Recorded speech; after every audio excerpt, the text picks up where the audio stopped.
Yet the true religion taking care of the poor, of the vulnerable, of the weak, of the disabled, of the disadvantaged.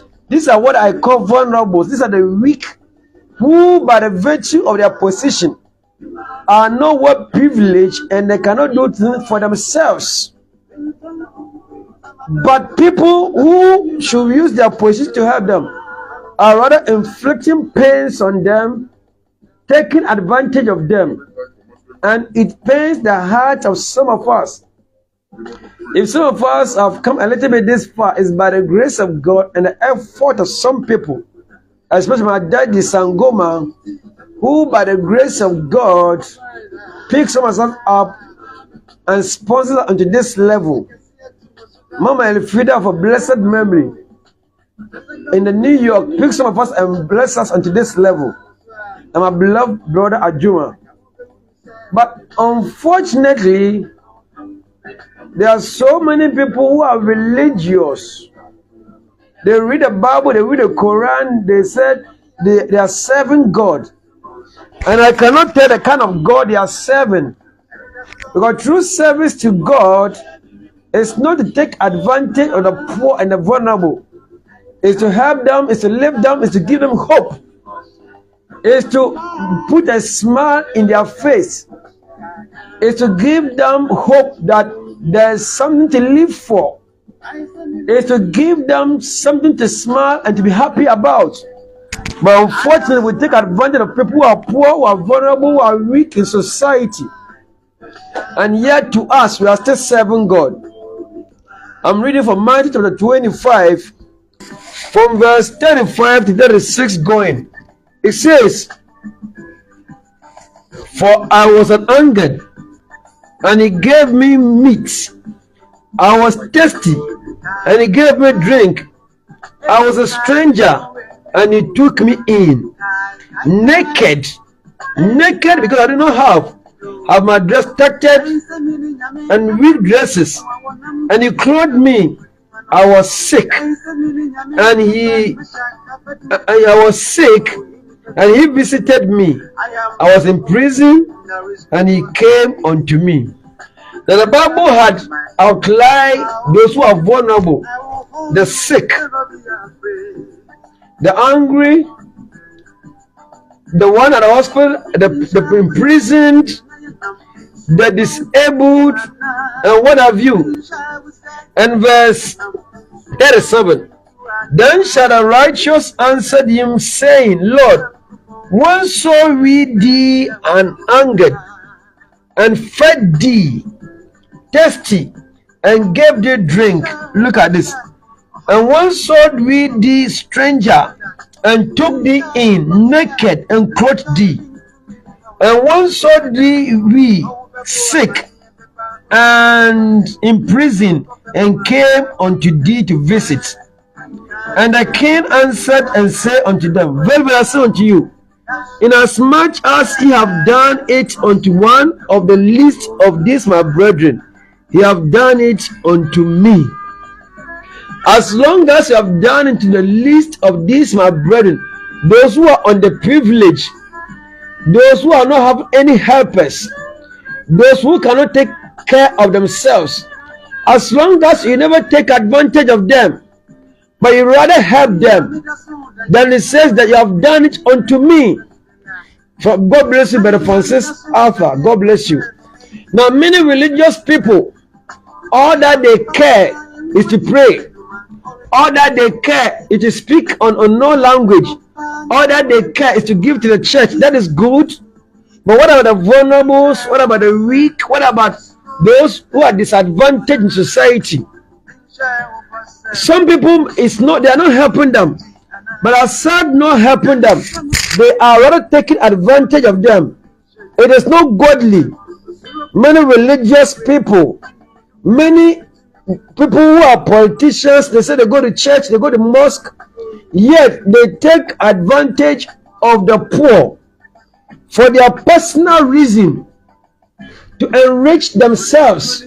Some politicians, that even when money is given to them for the poor, I've learned that some of them, even when they're giving money for the disabled, one of them has been disbursed and given to them. Some of them even take advantage.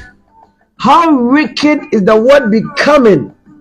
And so many people will go to church, either Pentecostal church or charismatic church or Orthodox church, and they make sure give money, but yet the money that is given in their possession will be used for personal use. Meanwhile, it's a public money that must be used for public purpose, and this is a clear wickedness.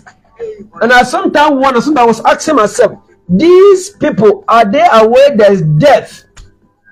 Are they aware one of the days they will die? Are they aware that Bible says that it is appointed unto man once to die, and after this judgment? Are they aware man has only one life? Are they aware that when you die, they are not coming back? Are they aware that they will give answer before God? Are they aware whatever is entrusted into their hand, they are just steward, and that they will give account in the sight of God when they die? Are they aware they are not going to spend all their life in this world? Are they aware when they die, they will bury them in the earth and the termite will work on them? Are they aware no matter how much money they accumulate, when they die, they will not go with those money? Are they aware when they die, they buy a good casket, yet those caskets cannot resist termites? Are they aware when they buy a good casket, that good casket cannot resurrect them? It's unfortunate that many people take advantage. Why did they take advantage? Because they want to enrich themselves economically. Because they are not having empathy and compassion. Many people who are well placed, well positioned, if they sometimes with their politicians, they want to do you good. They want to do you good for their personal reason, not because they have a good heart, not because they love you. They do it because they know what they're going to get, not because they love God, not because they love the people. And it's a sign of wickedness. I don't know what you think about it. No matter what you think of, it's a sign of wickedness. Taking advantage of the poor and using that which was meant to better people's life for personal use and personal enrichment is wickedness. And some of us think that Satan is wicked. Most of us are even more wicked than Satan. Most of us are more wicked than Satan himself, because we have swallowed Satan and we have no empathy. We have no compassion for people. If we are to be faithful and give that which was given for us for the purpose of which was given, this country would have been better. But look at this: unrighteousness, unfaithfulness, lack of sympathy and empathy. Many of us are enriching ourselves. Now people take advantage of them for selfish gain. If you do that one, you have no God in you. Because the true religion is take care of the weak. Remember again, true religion, what tells you are serving God is what? Living righteously. And what tells you are living righteously is to care for the poor and the vulnerable in the society.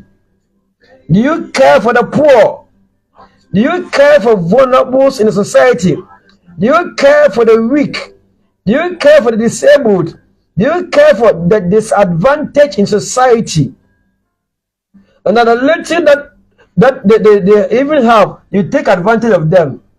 And let me come again. Those of us who are in hospitals and working, because people are weak and vulnerable when they come to hospital, how do we treat them? Do you treat them with kind of mindset that do unto others what you want others to do unto you? With a mindset that what you are doing, God is watching us. With a mindset that we are doing the service of God. Whatever your position as a Christian or whatever, whether a Muslim, God has positioned you to do His service. It is not only pastors who are doing the service of God. At the hospital there, your mission there is not just the money, it's to do the service of God. All the creatures of God, they serve. The moon serve, the sun serve, the rain serve, the tree they serve. Every creature of God serve. It is only human who are wicked. That even when they are being paid for their service, they still pray wickedness by not doing their service well, by taking advantage of vulnerables. If you're a doctor in a hospital, what you are doing, are you doing the work of God by serving aright, or you are taking advantage of the weak and the vulnerable? If you are a nurse at a hospital, what you are doing, are you taking advantage of the weak and the vulnerable? Not only politicians. Are you so wicked? You don't care about vulnerables, you don't care about the weak, you don't care about the poor, you don't care about disadvantage. If we do, the society would have been better, and others would have lived a little longer. Remember, if you maltreat people because of your position, they will daily curse you in their hearts. That is why most people at their old age, no matter the amount of money they have, they cannot spend the money because they have diabetes, because they have this and that. They will struggle to fight them, because if you don't care for these people, they will curse you in your heart. So as a nurse at the hospital, know your mission there is to do the service of God by caring for the people. Doctor, your mission there is to do the service of God by caring for the people. Teacher, your mission there is to do the service of God by caring for the people. For as long as you did not do for me, you did not do for one of these little ones, you have not done for me. This is the service of God. So this is when I came online to call your attention that whatever service you are rendering, in whatever capacity, it is a service you are running for God to the people. And if you run it wrongly with a bad motive of only enriching yourself and taking advantage of the weak, you will answer before God. All of us will answer before God. So let's be conscious of this and live our life as if we are not staying here forever. This is a life we're just passing through. We are strangers here. It's unfortunate. Another way people take advantage of the poor and the weak is that the law can arrest somebody who is weak, who is vulnerable, who is disadvantaged. But the rich and the politicians seem to be outsmarting the law, making society unsafe for the poor and the vulnerable. It is not godly, it is not righteous, it is not religious, and it does not please God. I want to come again. Whatever thing you are doing and thinking that you are on top of it because of your position, a day is coming, you will not occupy that position all through your life. And even if you do, a day is coming, you will die. You will not stay here forever. When you are, some people die just 40s, 50s, 60s. Even if you are 100, you will die. And life will become unbearable for a day in eternity. There's life after this world. As human, we don't die. It's the body that dies. The soul will not die. The soul will face God and give account of your life, your stewardship in this world. And what kind of stewardship account will you give before God? If you're unable to give the right account, you will spend your life eternally in hellfire. Whether you believe it or not, hell is real. In Psalm 9 verse 17, it said, the wicked shall be turned into hell, and all nations that forget God. So as I run up, let's all of us care for the vulnerables and the weak. Support them. The people around you who are weak, who are vulnerable, who are disabled, who cannot take care of themselves. The best religious service you can do, take care of them, support them. Give them a seed capital to start a business. Use your knowledge to advise them. Use your knowledge to encourage them. Lift them up a little. Give them some hope. Pay their medical bills and pay their school fees of their children if you can. Because some of us, because of what we do, where we go, there are so many people who are weak and vulnerable who need help. Don't let the money be just for self-use, self-enrichment, self-betterment, and what we call chilling, and just making yourself living luxurious life while others are suffering. You will answer before God. If you work with the money, God gave you that money for a purpose. And if you don't use that money for a purpose, because when you came to the world, you came with nothing. The tree that was planted there, the tree never grew by itself. It is God's soil that the tree grew. That's why the tree, they serve us. The sun never shined by itself. The sun was helped by God. It was shining. The moon never came by itself. The moon was as an act of God. The moon shines. You never got the money by yourself. It's by the act of God. That's why you got the money. That money must be used for a purpose. If not, you will answer before God. As I'm concluding, I want you to know we are here in this life for a short time to serve God and to serve mankind. These are all two purposes: to serve God and to serve mankind. If your purpose and whatever you are doing is not serving God and serving mankind, you have failed in this life. I don't care how much money you have. I don't care how much possessions you have. I don't care how many lands you have bought. You leave it behind. I don't care how many cars you have. You leave it behind. I don't care your position as a politician or pastor, whatever. I don't care. You leave it behind. There's only two service reason why we are on this earth: to serve God and to serve mankind. If you are not serving God, you are not serving mankind, you have failed. And life is useless if you are not using your position, your advantage, your education, your knowledge, and your possession to serve mankind.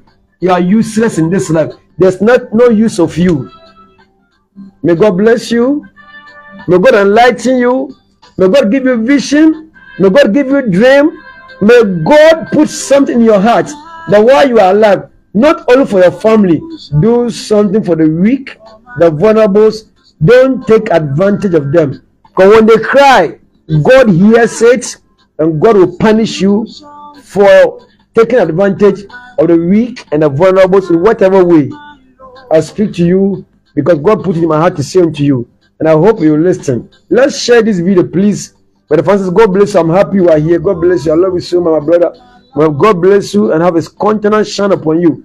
Share this video if you get this video. Let others have it so that it will change the life of others, and others will know that we live here for only once, but for two purposes: serving God and serving mankind. Not just be a religious person without service to God and mankind. I love you. I appreciate you. And God willing, we shall meet again and discuss something that must be changed in our society. God richly bless you. I love you. Bye-bye.